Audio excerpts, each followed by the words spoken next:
Hey guys, thank you for joining us for another exciting episode of Yoml. This is the Year of Magical Learning podcast. Today we're trying to do 240.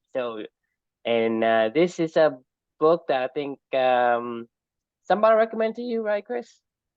The author recommended it to me. Oh, the author. Okay, okay, Yeah, cool. So he wrote yeah. the book. Okay, Yeah, the guy cool. wrote actually it's a fun story. So I'll just go ahead and share my screen because that was actually the first part of my reflection. So the book this book that we're going to be talking about is called Purpose Through Pain, Finding Limitless Potential in the Presence of Adversity by the author Justin Arnold. And my reflection title is the devil is outside doing push-ups, which is actually pretty apropos for today's activities that have been going on around my life. So basically, this book is about Justin's life and about a story about his like childhood traumas, and he was like sexually assaulted as a kid, sexually abused as a child, and struggled to deal with the stuff, and eventually along the way found what was important to him in life, and then the rest of it was channeling that traumatic, painful childhood into becoming the person he wants to become, and the life that he wants to live now. That's what the book's about. And This one's a little off the beaten path. It's not like some bestseller or some book that was like one that somebody algorithms recommended to me or anything like that. It actually was a weird story. And I started this off with the compound effect is at it again, because as you know, when I first started this journey and I started writing these things, we did it as a monthly challenge, and we talked about it in our new ideas meeting, and we were like, yeah, let's do this, and then and we agreed, well, you try it first, like do it for the first 30 days, see how you like it or whatever. And I was like, fine, let's do it, whatever. So I did it as my monthly challenge, got about 30 reflections into this whole entire journey, and I was creating these blog posts that you see like right now that we always show on the screen. Mm-hmm. And then one day I found this little thing that said share a post, and I was like, oh, I didn't know you could do that. So I clicked on the button, and it was like share to Twitter, share to this, and I was like, well, I don't even know that I have a Twitter account. I had never used it, So I was like, well, let's go on there. I never used Twitter ever, and I've never been like a fan of Twitter, use it or whatever, before this whole entire thing. I'm still not. I just but long story short, I hit the share post button, and it was like share on Twitter, share on LinkedIn, share on Facebook, and I was like, well, I feel like Twitter is the easiest one to share it on because I don't really give a shit about it. I don't have any like following or friends, or I was like, whatever, I'll go share some of these on Twitter, right? So I started sharing some of these things on Twitter, and after I've written about 30 of them or whatever, I decided, hey, I'll start posting these things out there. Eventually I ended up posting it on like LinkedIn and Twitter at the same time too. But that led me to using Twitter a little bit more, than I normally did. So one day I was on Twitter and I started to follow authors that I was, some of these books, and one of those authors is Adam Grant. Adam Grant is, we've had like probably 3 or 4 of his books on this journey, like Give and Take, Option B, Think Again is another one that's coming up. I think they're originals. So we've had like 4 books from Adam Grant on this journey, and I really like him. I think he's like he's kind of in the business world as well, so he's kind of also a thinker in the business world. So he's somebody that I enjoy. So I was following him on Twitter, and one day Adam asked this question to everybody. What was his question I wrote down on here? So what book had the greatest impact in your thinking? Not just what you think, but how you think, was the question that he posed on Twitter. And then people were, because he's so popular on Twitter, like a lot of people were responding in his comment thread, right?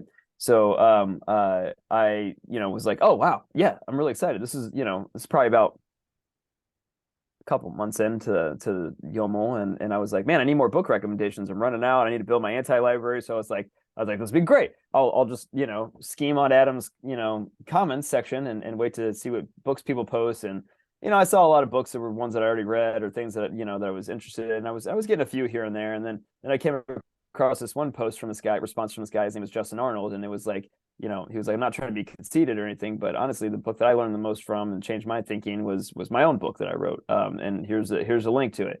And I was like, I totally respect that, because I had just finished writing, I can't imagine. And Hmm. honestly, there's no book that's ever had a greater impact in my thinking in my life than my own book that I wrote, and subsequently your Magical Learning, whatever else Amelia and I end up doing in the future. I mean, to kind of can I say, if the book that you wrote isn't the most impactful, you are lying. You probably did something wrong. Yeah. Right? No, You're yeah. lying to. You mean you're lying to people? Right. I Right. mean, Exactly. why would you write a book if it has no impact on you? I would agree with you 100%. Right. No But soul in the game. exactly, soul in the game for sure, right? But there's a lot of people that probably write books without their soul in the game. So I could understand why somebody would not answer that So question. that's why I say, to me, is anyone who wrote books should say this is the most impactful book in my life. Yeah, That is not something to be conceited. To me, yeah, that's normal. If you don't do that, then you're like have a some kind of a second agenda or whatever, trying to yeah. You're trying what. to grow an audience, So trying to for make me, money, it trying to should be whatever. natural Yeah, that you should say that this book is most impactful, and it should not consider to be conceited. 1,000% agree. So that's when Justin posted that, I instinctively I knew what he meant. Mhm. So I was like, well, if that's what you think, then that was at the time when you and I were thinking about doing a podcast around, finding people that have had, atomic bomb events and things like Mhm. that. And I saw the Mhm. title of his book, and I was like, I feel like this guy might be a kindred spirit. I was like, I think he's probably the only person I've ever reached out to on Twitter directly ever in my life. But I, replied back to him, and I think I sent him like a DM or something like that. And I was like, I'd love to learn more about your book. I mean, I don't in your story. I don't know what it was necessarily, but I'd love to learn more. And so we ended up messaging back and forth on Twitter, and he sent me a message saying, "Hey, I don't know if you're interested, but like, would you ever want to like come on and just have a conversation about your book, and I can have a conversation about my book on my podcast that I host?" And I was like, sure, that sounds fun. Whatever. Anytime I get to Mhm. talk about Amelia, I'm in. So Right. I reached out to him, and he reached out to me, and we scheduled a time, and we ended up doing a podcast together, learn more about his life. He was a really cool guy, and he learned more about my story with Amelia, and that was that. So, like I said, the compound effect added again. But after that Mhm. podcast, I promised him, I was like, look, I will read your book. I promise. Just because you spent some time, and we've connected. I like you. You're a good guy. I was like, I'm gonna read your story. Sorry, hang on a second. My nose is all.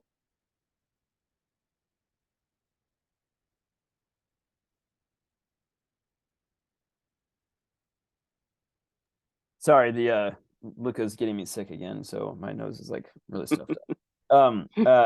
So. So anyway, so I promised him I read this book, and here we are, right? So Right. this is the origin stories of all this, and I actually really enjoyed his book. Not that I'm surprised by that, but like I could tell his soul was in the game.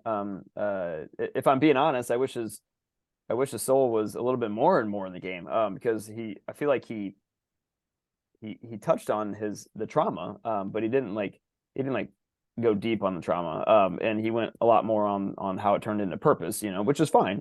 That's his story. He can tell whatever. But for me, I wanted to feel more of the feels about the pain that happened to get to that purpose, I guess. Because obviously you understand my story, so Mhm. I from a selfish perspective, I wish I would have understood. I don't know what it's like to be an abused child, or sexually assaulted. I don't know how that feels. Like, you know what I mean? Like, I can't imagine that, right? And that's the kind of the entire point of my own book. But Right. that said, there were so many great, like, lessons in it, and that were learned, that he's um um on his own lifetime of magical learning, I Right. guess, that he's grown over the years. And some of those, I thought were very, very impactful, and I really enjoyed them. The one that sticks with me the most, that I always think of whenever I hear this, he said this multiple times, throughout the entire book. Like, I don't know, it feels like probably like 10 or 15 different times he would reference this idea of the devil's outside doing push-ups, and for whatever reason, like, it just stuck in my head. And it reminds me of, like, there's so many things in life that can pull you from your purpose, and I always get this visual of, like, you know who the New Jersey Devils mascot is? No. uh, do you know who the New Jersey Devils are? No. Never heard of him. The It's a hockey team. But I always get the because I remember them on like commercials for like Sports Center and stuff like that. But like this like cartoonish, like devil, right?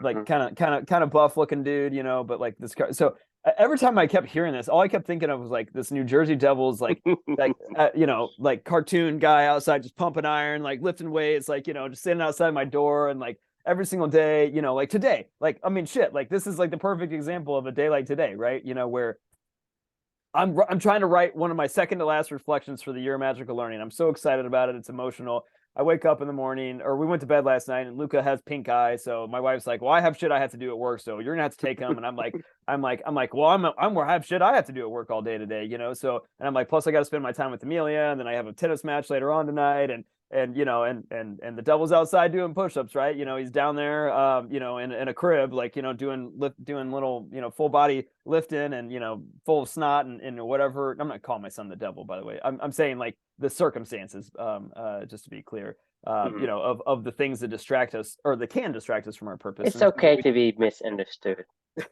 fair enough. because, But like I said, like I can say whatever I want, and if people out there understand, great. If they don't, I don't care.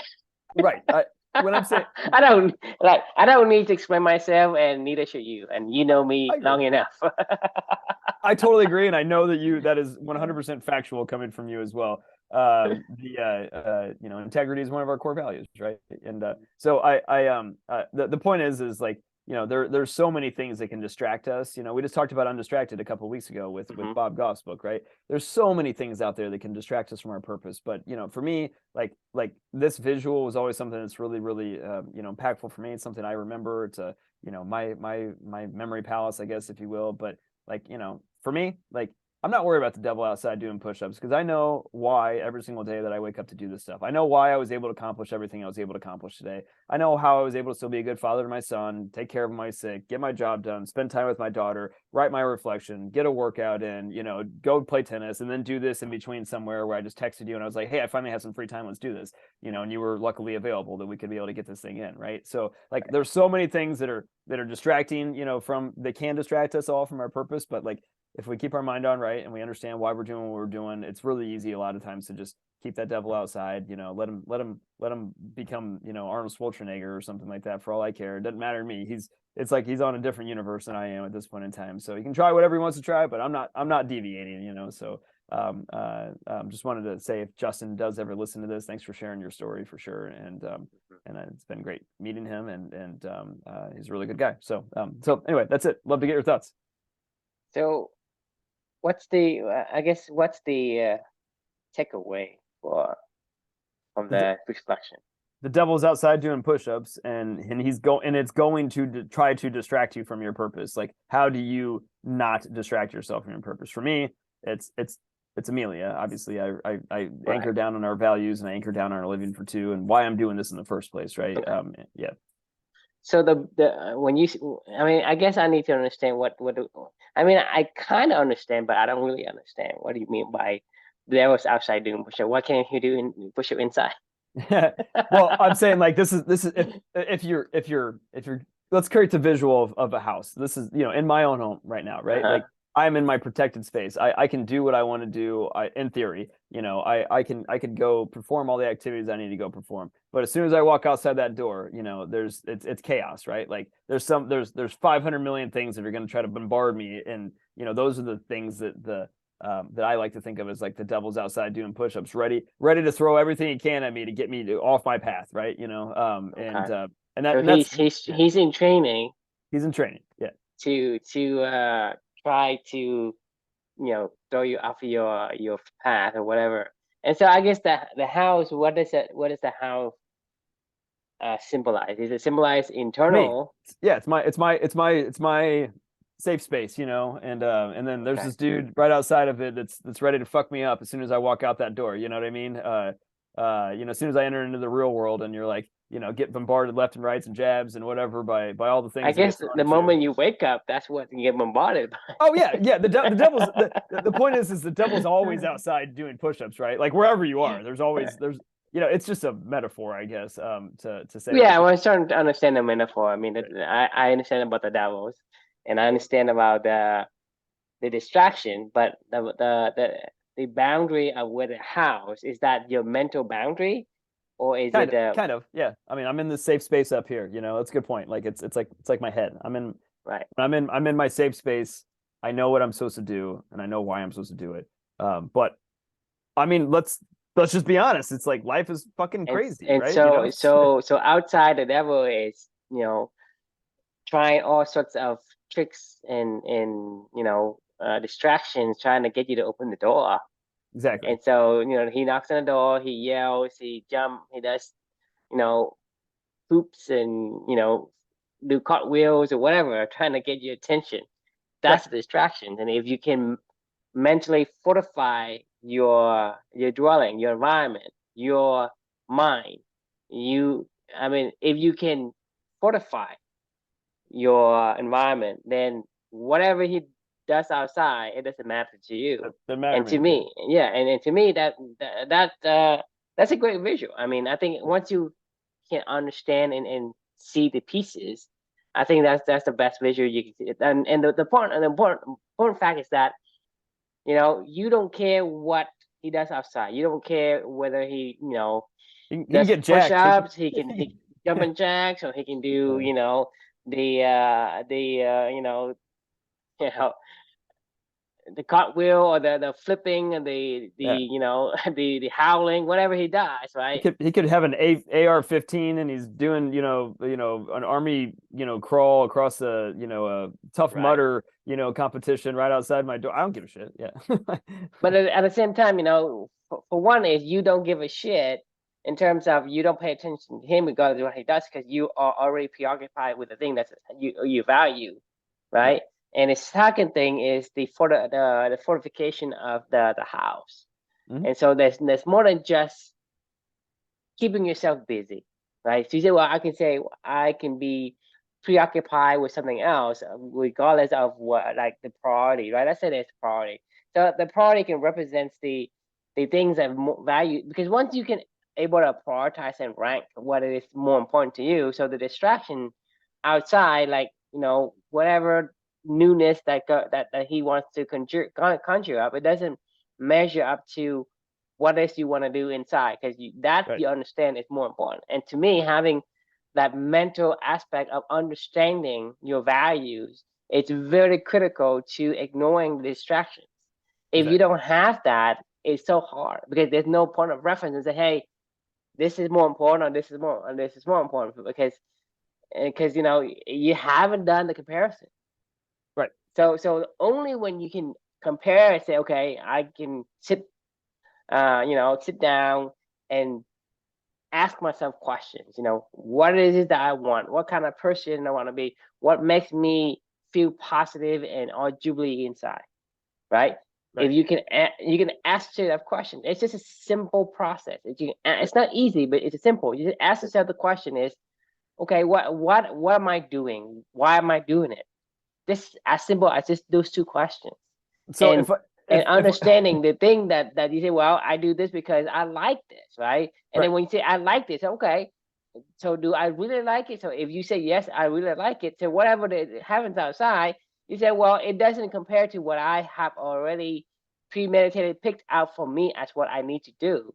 So that can prevent you from being say, okay, oh, there's that movie Up, the with the Yeah. dog. I think what's his name, Doug Squirrel. I don't remember. Yeah. I Oh, think, the squirrel guy. right. Yeah. But Yeah. the dog, his name is Doug, I think, or something like that. Right. But he's distracted. It's a squirrel, right? Right. And Yeah. so that's the thing. He's the devil's out there is going to, He's a play squirrel. with Yeah. you. Yeah, Yeah. it's a squirrel, right? Yeah. You Yeah. want to Yeah. be distracted, and I think it goes back to the book in distracted as well. You have Yeah. to be able to anchor on something to be uh indistracted, Yeah, right? totally. I mean, I like I was thinking like how do you beat Mike Tyson in a boxing match? How did you beat Mike Tyson in a boxing match? Yeah. You don't go into the boxing match with That's Mike what I was Tyson. about to say. You don't go into the fucking ring. That's how you walk away from a fight for Mike Tyson. You just walk, keep on walking. Now let's say you accidentally find yourself in the ring with Mike Tyson on accident, and you're like, oh shit, Mike Tyson's there right in front of me, and he's ready to fight. What do you do then? Get out of the ring. Get the fuck out of the ring. Like you don't sit there and go, all right, fine, I'm in here. Let me, you know what? Let me figure Let's out. Let me go dance, old train. man. Yeah, let's dance. And after you get the shit kicked out of you, you're still in the ring, and you're like, well, maybe if I just sit here and train for years and years and years and years of my life, maybe I can get, I'll get by this guy. Like this is where I'm going to plant my flag. And you're like, everybody else is just like walking by the ring, and they're like, what an idiot. Like what? Why the hell did he walk into the ring with that guy? That's how I would visualize this, is like, don't engage. Like, you know what I mean? It's like they're gonna make you try to engage, but you beat Mike Tyson by just walking the fuck away, right? Like, I mean, there's zero chance in the world that I'm ever gonna beat Mike Tyson up in a boxing match, right? But I can guarantee you, he's not gonna be able to beat Chris Sears at being Chris Sears either, Right. But he can if I let him. If I walk in the ring and I'm like, So it's all up to you. I mean, you're gonna have to decide. Okay, do I want to fight Mike Tyson or I don't? Mm-hmm. And the thing is, if you say, well, if he wants to fight you and you refuse to fight, there's no fight. There's no fight. Right? Yeah, you won. There's just no fight. So right.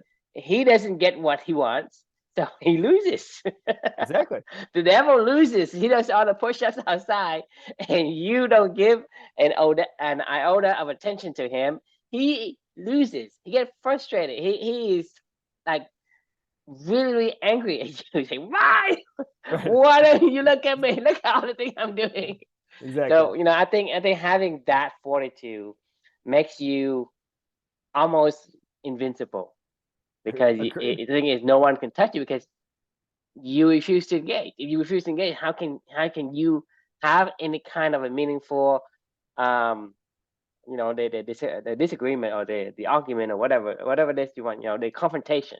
There's no confrontations if you don't stay and confront and be confronted. Yeah.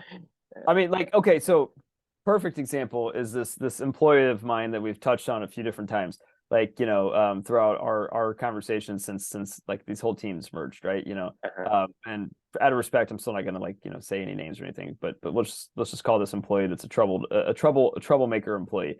Like that's a perfect example of the devil's outside doing push-ups. Like, I have a purpose. I was trying to do this stuff. This person was distracting me from that purpose. Now, like, it distracted me a lot for quite a while, where I was like, say, what the hell is she doing? Yeah, right. Look out through the window. I was having fucking nightmares about it sometimes, where I'm like, God, like, what am I missing here? Like, how do other people not see this? And eventually I just said, fuck it, I don't care. I have not spoken to this person. I don't ever think about her, obviously, unless right now in this conversation I'm giving this as an analogy, but I don't think about her. I don't spend any time with her. I've literally ostracized, from the entire team, and I've let her do whatever she wants on an island. The only time I ever communicate with her is if I absolutely have to get something from her that we have to communicate on, because somebody else asked me to do that with her, and that's the only time that I ever communicate with this person, right? So the funny thing is long story short, like, the people that I asked originally to say, like, to point this stuff out, like, she needs to go, they're starting to see this now, and they're starting to see it in the areas that they're like, oh my God, she doesn't have any integrity. Oh my God, she doesn't do this. Oh my God, she doesn't do that. Oh my God, she's lying about all this other stuff. Oh my God, as we dig into what she's actually doing, we're finding out that this stuff is all a bunch of fake bullshit that she's claiming she's doing. And I'm like, thank God, but it's funny because it's come full circle to me, because I haven't given one thought about it since a month ago or whatever it was when this whole thing happened. And now it's coming back full circle to other people now saying, well, they haven't said, well, you're right, but they're now going, well, like we talked about the other day, you and I was like, what's the right time to fire somebody? It's first time you think about firing him. I think there's other people now that are like, should we fire her? You know what I mean? Like, and I'm like, great, I'll just let it keep playing its course. Like, I mean, it doesn't matter to me. I'm still doing what I'm doing over here. But like, that's a perfect example of, she's not the devil. Like, this is a metaphor, obviously, right? But like the devil outside doing push-ups, in terms of, like, I could have easily, gone off the rails, that down the road of like going to fight every single person around me, going, this is not the right, like screaming in people's faces. And I said, whatever, it'll work itself out. Like, I don't care. I'm disengaging from that. I'm going to go focus on everybody else. And you're going to be miserable if you engage in those. Right. If you look out the window and you wonder what the hell she's doing, right? you're gonna be so miserable. Like I said, you have nightmares in the Right. beginning. Yeah, I know. I was like, what am I fucking missing here? Like, what? How am I not understanding? What am I not seeing that other people are, or what am I seeing that other people are not seeing that is not so blatantly obvious? And I'm like, I don't know. It was almost like I was being gaslit or something like that by a few people. Where my like questioning my own universe. I'm like, this is actually happening in front of me, right? And like, And like, so go back to what I said before. It is okay to be misunderstood, because the thing is, people say, "Hey," because if they go to say, "Hey, Chris, you're a mean person. Why would you want to sabotage this person's career? And you're trying to fire." It's like, well, you have some kind of hidden agenda. You have some right, superior conflicts or blah blah blah, right? And to me, like, I've got to the point where I say it's okay to be misunderstood, because I'm not here to please you. I'm not here to make you understand anything. If you misunderstand me, it's on you. It's not me. I am not gonna lose a single second of sleep just because you misunderstood me. It that's is true. you. Yeah, right, It is you who, because the thing is, I am not here to make you understand the world from my perspective, or understand perfectly what I am, truthfully or whatever. It doesn't matter. And the thing is, people have their own world, and everybody is misunderstood. And right, if you are constantly concerned about being right in everybody's eyes, right? right. You can't. You're making yourself miserable into the point where you basically get nothing, no more time left to do anything else. So Right. you don't live your value based on who you are. You live based on the value of somebody else's eyes, and say, well, that person thinks I'm this kind of person. Like, let's say you say, hey, True, you know, True's a jerk. He's a dumbass jerk, idiot, whatever. I don't really care, Right. right? But if I would say, well, I'm not actually a jerk. I'm a pretty nice guy. I got to go there and convince you, hey, Chris, I'm really not a jerk. I'm pretty nice. I think for people, I'm kind of people. I give to charity, blah blah blah, right? I can say that to you, and I can convince everybody who look at me funny with like one eye, okay, what the hell is this guy trying to do, the blah blah. Right? Do I go and trying to set everything right? So for me, sometimes if people call me a wrong name, I don't care. It's like, Right. I'm not gonna correct you. You can call me like Foss, and people do, and I say, okay, fine. It's Well, you're not not going to it. change no matter It no matter doesn't. It what. You're doesn't not going to. matter. I'm not gonna say, Right. well, my name is True. I don't care. You didn't love my name right. It's not on me. It's on you, Right. right? And so to me, I'm not there to correct you. I should not have to correct you. If you want me to correct you, ask me, and I'll do it. But I'm not gonna correct you. You can say anything wrong. You say, hey, you have blonde hair. Okay, I don't care. Sure. Even as plain as that, I don't care. And Right. that to me is the whole point. The point is, you are too occupied with something more important to you. And Right. when you have that, the rest It- of whatever the world does to you, or whatever the world thinks of you, it doesn't matter from that particular perspective. The scale, right? Your scale is huge versus something. You could be like, as big as this one, or as big as that. But if you say, hey, it could be, whole house big. But then if compare that to the Grand Canyon, for example, and then your whole house big, it's teeny, Right. Yeah. I right? mean, And like so it's perspectives. So it- if you have your core values inside your house and you're doing what you need to do, it's like you don't even have time to pay attention to what the devil is doing outside. I totally agree. You know how many pages there are in Your Magical Learning? Pages, was it like 400 something? I'm at 452 right now, and I got 452. one more reflection to write, so it'll probably end up being 453, 454, something like that, right? Uh That's huh. that's 2,900 297,573 words, right? Like Mm-hmm. over since September of 2021 is when we started this thing, right? And it is Right. now May of or April of 2023. So like 16 months ish, something like that, right?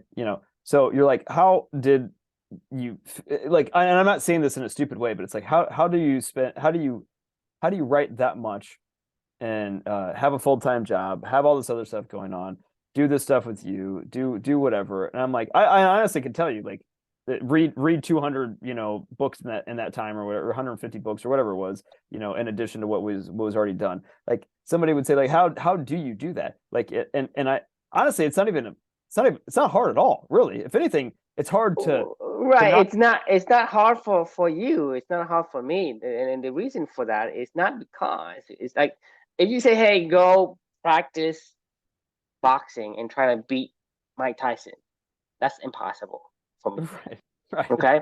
Yeah, But because, and you ask me, okay, read 200 books, read 1,000 books. I can do that's it. impossible. Well, no, but No, that's most people would say without it's the impossible constraint of the too. time. Let's say you do a Right, 1,000 books in 5 years or 10 years or 20 years, whatever it is. I can still do it. The right. reason for that is it's called the auto run downhill because that's what you like to do anyway. You know what I mean? Right. Yeah, of Right? course. Because thing is, that's what I'm saying is when you say how is it possible, you say, well, just do what you care about, and the rest is easy.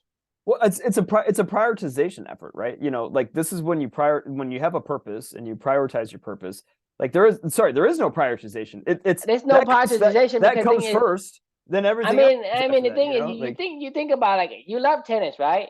You're going to schedule the time to play tennis, regardless of what happens. Like it doesn't matter. you It's called like what preference. I think I exactly, like when I It's travel, I think about I need to make sure I carve out an extra 35 minutes or so to go get a run in. I got to make sure I take my shoes, take enough workout clothes, take enough blah blah blah blah blah. Make sure that I wake up, and if I have meetings at 8 o'clock in the morning that morning, I got to make sure I wake up at like 5 or whatever instead of my normal like 6:30. And then I need to have time to be able to write, and then still get ready for the day and whatever. It's just my whole thing is like I go, oh, I got to do this tomorrow because this is what matters to me, and Mhm. everything else gets prioritized around that. Like that has it's not even an option. It's like, oh, like this morning, like Luca went to bed.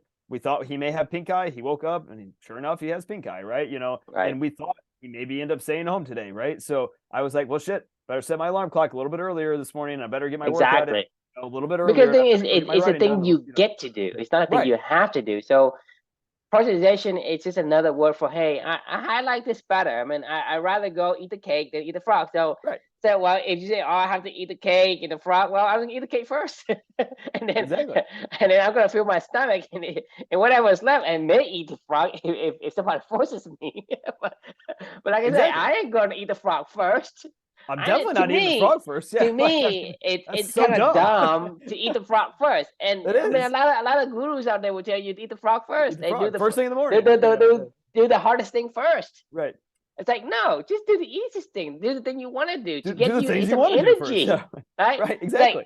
I mean, you go to I mean, when you do something, say, hey, this is reward. It's like, hey, when I do something, hey, give me something to balance out the effort I have to put in to do new stuff. So Right. that's the thing. You want that first, and you want to taste it. Say, yeah, I think this is valuable to me. So I'm willing to trade some of these valuable for some of the things that I want to do. I Right. mean, if you say, hey, I'm going to do the hardest thing, where do you get the willpower to do that? Willpower depletes, and in order to replenish willpower, is you have to do something that you like. Right. If you don't like it, right, it's going to require willpower, and I so think it's either depletion of willpower or replenishing willpower. There's no like, hey, something doesn't cost anything.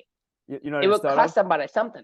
is you know what you should do is make sure you feed that devil, get that devil fat, like feed him the cake, like you're giving him lean meat, out there, like when you got to work on your willpower. But if you Yeah. eat the cake first, like, and you're like, hey, let's go get fat together, and the devil, all of his push-ups and exercising and everything out there to stay ready for you to come out and pounce, like, he'll be sluggish and slow and I mean, you're like, you think oh, about what we talked about yesterday. We talked about yesterday as the architecture, right? We right. built to remember, and we established that our inside is a mirror of our outside, Hmm? right? So that means that if your inside is completely good and nice and innocent, it reflects on the outside. If you eat the frog, what do you think you're going to when you interact with people, what do you think you do to them? Well, My inside, you probably impose your will on my them. inside is fucked. So look, you do you, sir, right? Right. You need to wait your turn. I ain't give you a single kindness because Right. I've done my part. I paid I paid my dues. I ate my frog. So this is what you do. Yeah. You No, you're reflect right. exactly what's inside you. Right. So anyone who eats a frog, is basically you come across them and you come across this devil and say, well, this person. And the thing is, human being, we have the capacity to be any kind of character we want. You can be a good person, a bad person, and in most cases, we have the capacity to be all that. And at some point, I was completely, a bad person, or an evil person, or Right. whatever. And sometimes I'm good. It's because it's how I feel. But if you go and say, I'm going to stop all of this chaos and all these frogs and all things I don't like, well, you're going to reflect back to people. And when you interact with people, how do you have any kind of heart, any kind of kindness to the other person you're interacting with? You So you don't. want to eat the cake. You want to eat the Yeah. cake Right. so that when it's okay, I guess me what I'm gonna get you some. Right. Pass Enjoy. on. Let's enjoy this together. You pass Like. you pay it forward, right? Right. You cannot pay it forward. You don't have anything. Yeah. You I agree. pay it forward is has two sides of the coin, a good side and bad side. You want to pay it forward, right? If you eat the frog, you will pay forward the bad, right? And it's a ripple effect, right? Mhm. Because if you say I pay my dues, why this guy get a free lunch? Why this guy get a free ride? So you going out there and you say, well, I ain't going to give you a single inch. I'm going to be confrontational.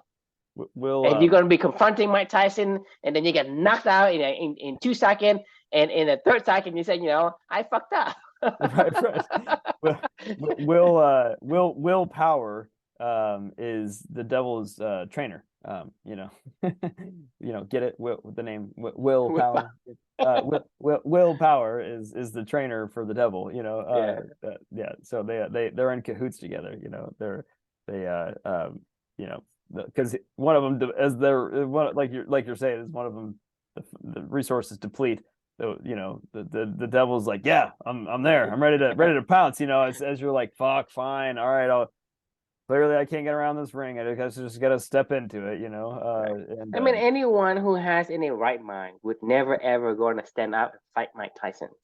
But when you eat a frog, agreed. you will, because you think you deserve it, because you think you cannot, you have no more leadway to give. There's no more Well, bend to give.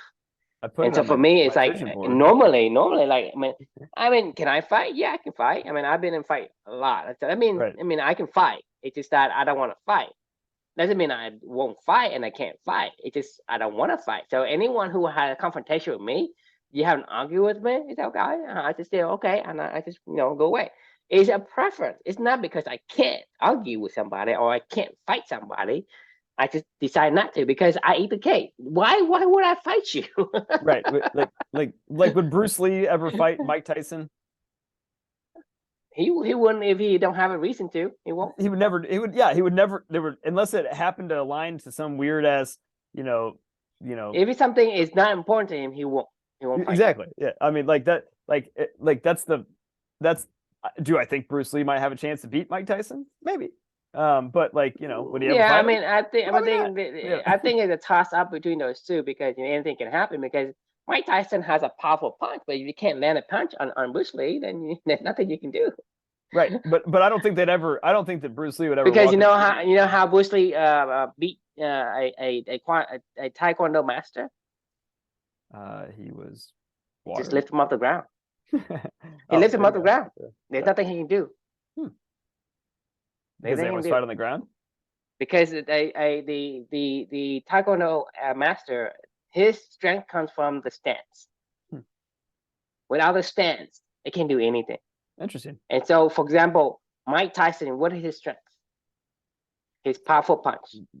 Yeah. You get one punch, and you get knocked out. From Right. anyone who is in a professional boxer, you get punched by Mike Tyson, you get knocked out. And the thing is, that's what I'm saying is, you look at the strength of that person, you separate him from his strength. Therefore, he's no longer of any threat, right? So that's why you when you fight Mike Tyson, don't fight him in the ring. Yeah. Right? Don't let him punch you. You fight the taekwondo expert. You don't let him stand his ground. You lift him up. Right. Or you put him on the ground. Hey, sir. You lift him up or you put him on the ground. He cannot fight. you certainly don't walk into their environment where they're beavering on purpose. Like that's Right, you don't go in there yeah, and yeah, you dance like the taekwondo because that's his dance, right, exactly. right? Yeah, And yeah, so that's what I'm saying is, you have the ability to choose when you eat the cake. But when you don't eat the cake, you eat something like a frog. That means you say, "Hey, I have paid my dues for whatever you feel entitled to say, hey, I have no more no more, no more room to flex to give." Meaning right. that, hey, I'm not gonna take any more. You basically like it's a tipping point, right? Mhm. A single grain of rice would tip, right? Just because you're at that maximum, anything would tip. Even a person look at you weird, you start tipping. You don't need even need for them to kind of push you, right? If you are at your peace of mind, right, somebody push you, you just move back. But if you are at maximum, meaning you eat the cake and you took all this nonsense, somebody even look at you, even touches you, you have no more room to give, that you won't come back, and you push forward. And then that's when confrontation happens, and then you get into their environment, whatever that environment is, because they provoke you. So Right. a person can be provoked is because you eat the frog too many damn times. So my recommendation to you is stop eating the frog. To me, one of the Oh saying I my like God. is, By the way, sorry. I'm like terrified right now. I'm getting pink eye and I can't and I have like stuff in the corner of my eye and I know I do it. I'm trying to not touch my eye. Sorry. If I keep going like this, there's a reason. All right, sorry, go ahead. I'm totally so one of the saying that I think it's meaningful is that you know how the forces of nature, right? mm, There's forces of nature and there's forcing nature, mm, right? You do not want to force nature. So that's what I'm saying is you right. gotta run Run downhill. Don't downhill. Yeah, I was gonna ever say it's don't ever run uphill. And yeah, that's don't the thing swim is you upstream, eating the frog is Right. you're forcing nature. If Right. if if you're not if you're not the pelican or the whatever to eat the frogs, don't eat the damn frog. I, I agree, man. I You mean, cannot mind your own business and be indistracted from the devil doing push up outside if agreed. you going to force nature. The force of nature and forcing nature, is two things that you need to understand. It is the force of nature is so powerful, right? Agreed. I'm Right. talking about a Go with it, flood, a Yeah, yeah. drain, a hurricane, right? The force of nature, it is so powerful. Earthquake, whatever you want to think about, it is so huge. So I can give you a like an image of what I mean by the forces of nature. The forces of nature, and when we think about it, it's something is of like grand magnitude. So Mhm. so with that saying, the forces of nature, you understand what it is, and say don't force nature. So whatever Right. your nature is, don't force it Right. because It, you can't. It is so powerful. So don't even try. It's futile. I I was writing, so I have a tennis match in like an hour. Which by the way, we gotta end this in like 5 minutes because I gotta go get changed and get out of here. But my I have this like little book that I do called Uh-huh. 366 Days of Tennis. So on days when I have a match, like I'll use my morning reflection time to write, read a little thought and then Mm-hmm. write my thoughts about it. And to your point of like not forcing nature, I feel like this is perfect to share, the reflection from today. It was uh, it's amazing what one can do when you move. It's amazing what one move can do. And what this reflection was about was, when you're playing tennis sometimes and people get into patterns, where they're Mm-hmm. like, let's say you're playing a doubles match and you always stand like here, like at the net, maybe just a little off center or something like that, about midway in between the service line and the net or something along those lines, like standard position or something like that. And the opponent's serving and they keep lobbing you or they keep doing whatever. They get into a groove in the middle of the match. Like I always do this to people where like I'll just take like one step, like here, you know what I mean? And then Mm-hmm. I'm starting in a different spot, and then they have to go, well, Chris just moved, like just a little bit, and then they have to think. Like, and this is the whole point of like, what we talk about all the time about the elephants, right?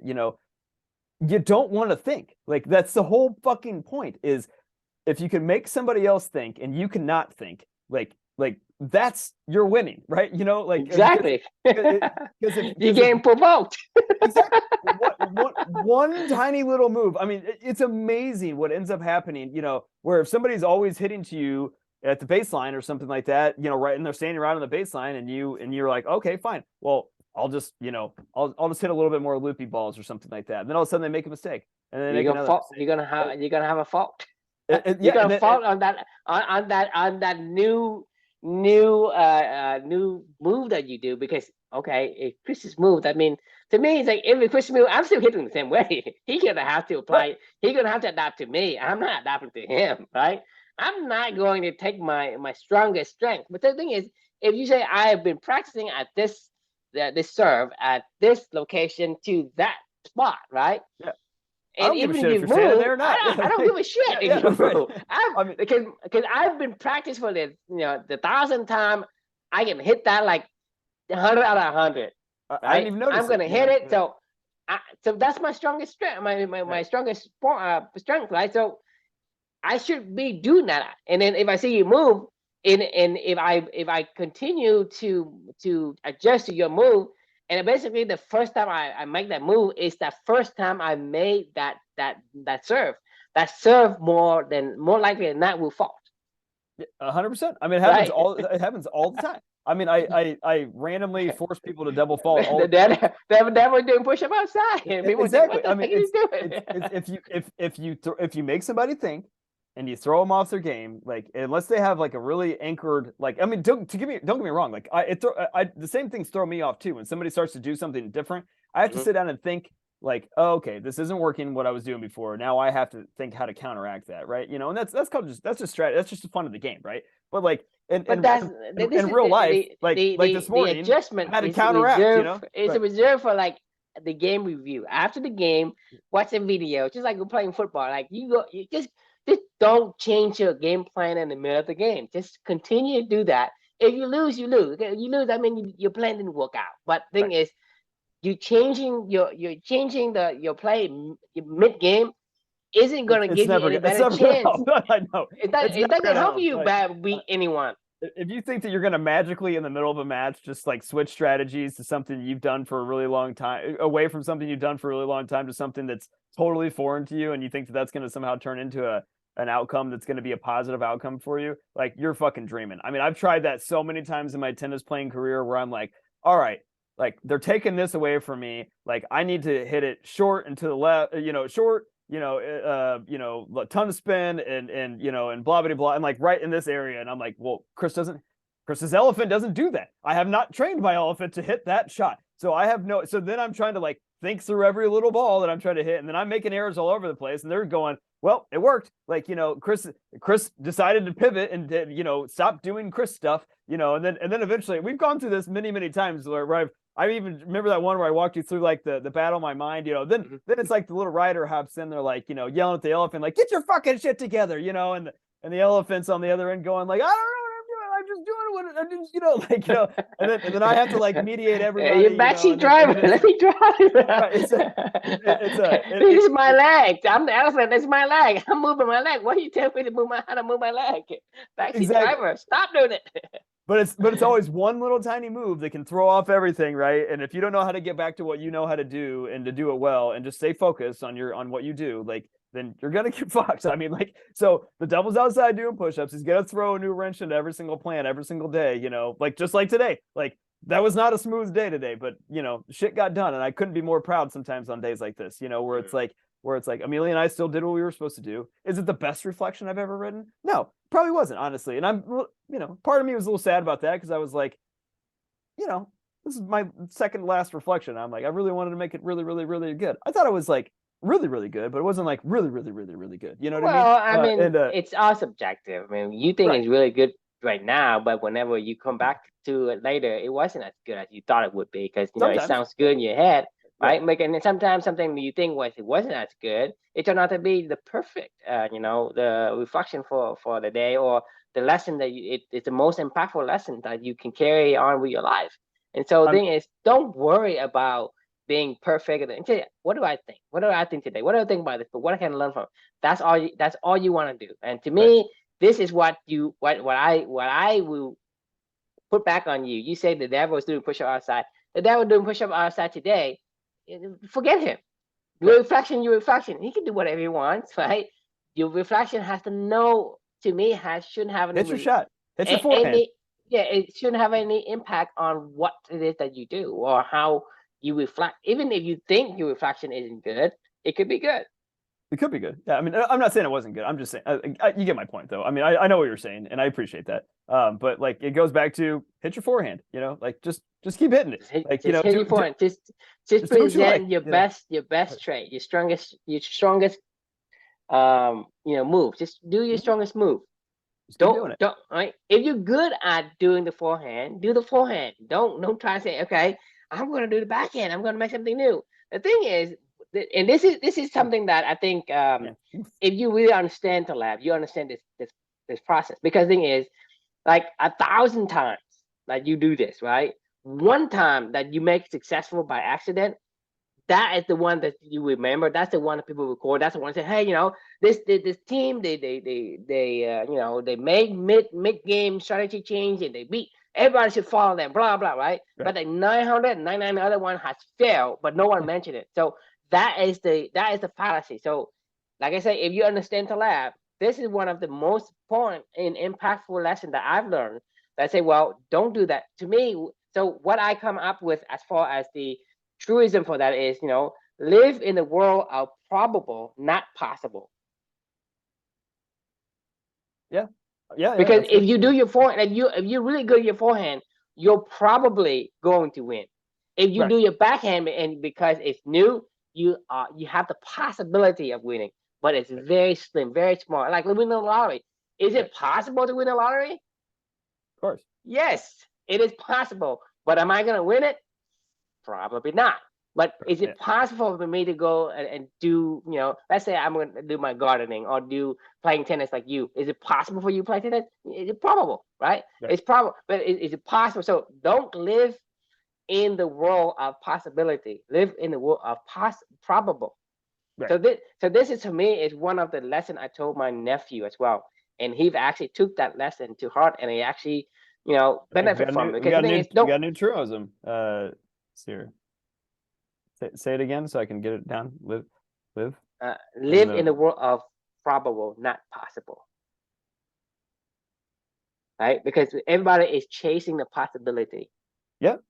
No, right? I like it. Yeah. Because I told you that before. Like, if I were to say, okay, what am I good at? Well, I could probably have good leg strength, right? I should be focusing on becoming a fucking kicker than becoming like a quarterback or a cornerback, right? To me, I wasn't fitted for those things.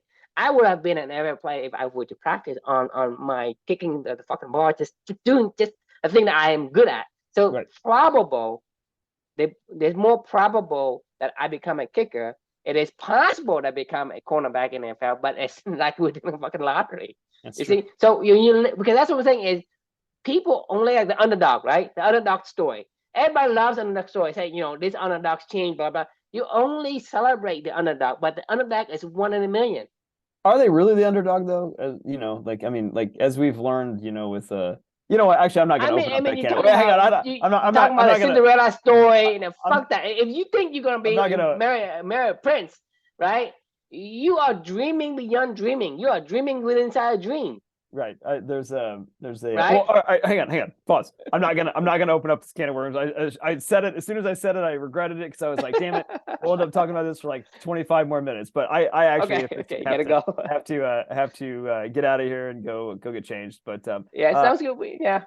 Yeah, that was fun. Hey, this is our old time. It's been a long time since we've done it it's been like a year since we've done the. Yeah. I mean, I don't remember the last time we've done it at the old time. Yeah. Yeah, so felt like old times. Yeah, awesome. All right, well, thanks for joining as always. The question we can leave with everybody is what strategies do you deploy to keep distractions from throwing you off your purpose? Something to think about. We appreciate you joining, and we'll see you all tomorrow night. See you.